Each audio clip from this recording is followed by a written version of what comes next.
We should remind a presidential candidate like Ben Carson about a very important document in the United States, and that is the Constitution. The Constitution of the United States, which clearly says that, and I have it here, no religious test shall be ever required as a qualification to any office or public trust under the United States, in pure English. And we ask Mr. Ben Carson to withdraw from the presidential race because he's unfit to lead. I love how we went to FedEx Kinko's right before the full press conference. See, I have it right here. Look at that font. Went up to a 17 on that one. Nice, right? Welcome back to the show. That was American Muslim group CARE calling for Dr. Ben Carson to drop out of the race after comments he made about a potential Muslim president. Okay, Dennis Michael Lynch. This gentleman was also on a couple of other councils, and they have some connections to a group called Hamas, which is not a bowling league in Washington. Is it a terrorist group? That's what I heard. Them and Hezbollah caused a little bit of trouble over in the Middle East. I think Ben Carson not getting the endorsement from these guys is actually going to bump him in the polls. Probably. Yeah, absolutely. Well, here's the thing. I've heard about the Constitution also in freedom of speech. So if Ben Carson says, I don't think we should have a Muslim president, why should that disqualify him from running? The only thing that disqualifies him from running are his age and was he a felon?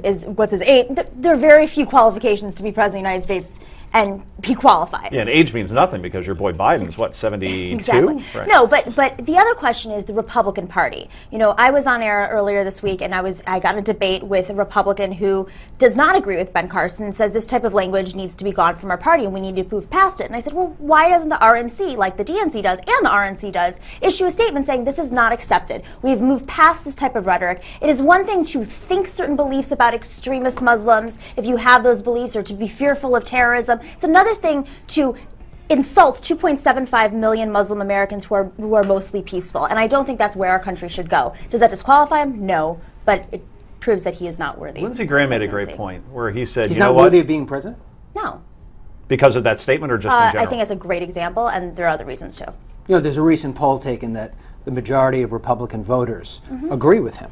That's great. You know, if we were to judge our policy based on polls, we would be a very different country. Sometimes leaders have to rise above what the masses think and do what's best for the country. I have a feeling that Carson isn't poll-driven, though. I don't think he's I've actually met with Carson. I've actually sat with him for an hour talking about different surgery. Policies. Oh, actually, he fixed my brain. I used to be a liberal. Are you kidding? It didn't work for him. No, honestly, the way that he.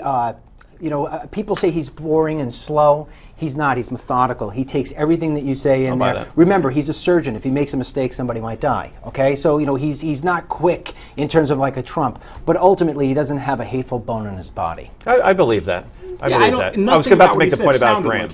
Go ahead. Graham said, you know what, you're also insulting 3,500 military members who happen to be Muslim and fight and die for the country. Exactly. So I saw that as a good counter-argument. Right. He made a mistake, but Nihad Awad, speaking out on behalf of CARE, saying he's not fit to lead, quoting the Constitution, contradicts the Constitution, so it's not true. Not to mention, this is a gentleman who has consistently defended Hamas as it's blowing up civilians all over the world. So we should just be very clear. The reason the RNC will not issue that is the same reason the DNC will not tell the president to stop pretending when radical Muslims blow people up who are Americans all over the world that does have to do with Islam. So it turns out we have a failure of leadership on both sides. On the Republican side, there's the insistence that all Muslims are terrorists, a lie.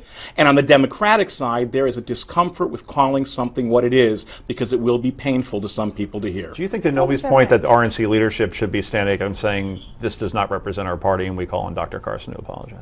I think that would be helpful, but I don't think people most know it doesn't represent the party, and that's for him to work out, and that's what we have elections for. I don't think Democrats do that, by the way. Wasserman Schultz just says we're not having debates in that. There's no debate. But then they protested. I mean, there are some. I was a former member of the DNC. There were plenty of conversations about what should be on the agenda, what should be issued as talking points for the day, for the week. You know, there are these conversations, and they're they are developed conversations, they're thoughtful conversations, and it has to do with the leadership and what type of conversation we have as a party. Now, I was quite young. Maybe you guys can attest to this, of course. That Reagan, they said, was should be disqualified because he was divorced. That's how that was like our thinking back in 1980. And that Kennedy should be disqualified because he was a Catholic. Exactly. And Al Smith, back in the 1920s, what was the deal with him? He was a Catholic, and the same thing. There were cartoons that the Cardinals will run the country. It was stupid when it was Catholics. It's stupid when it's Muslims. But the difference is, when it happened with Catholics, there weren't hundreds of thousands of Catholics committed to destroying the United States of America. At any given time, there are hundreds of thousands of Muslims, a small minority within a large community, but you field an army of hundreds of thousands, you can kill a lot of innocent people. What about the aspect of Sharia law, that if you're a Muslim, that comes first before the Constitution? I think, maybe. You know, in making my films, I spent some good time in Dearborn, Michigan. And if you go through Dearborn, Michigan, you really do feel like you're in the Middle East.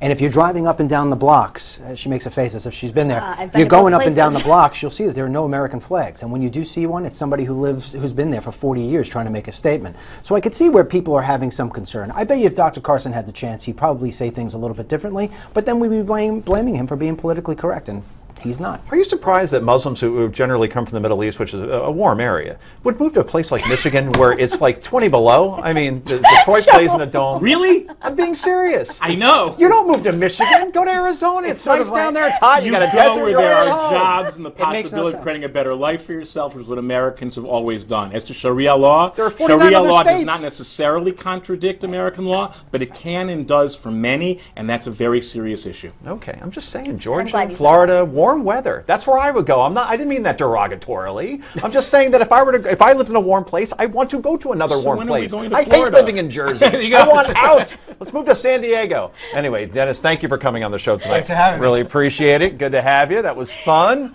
Anyway, be sure to catch Dennis Michael Lynch filling in for Steve Malzberg tonight after the wrap. Look at that. Coming up next is Hillary Clinton being a hypocrite. Stay tuned.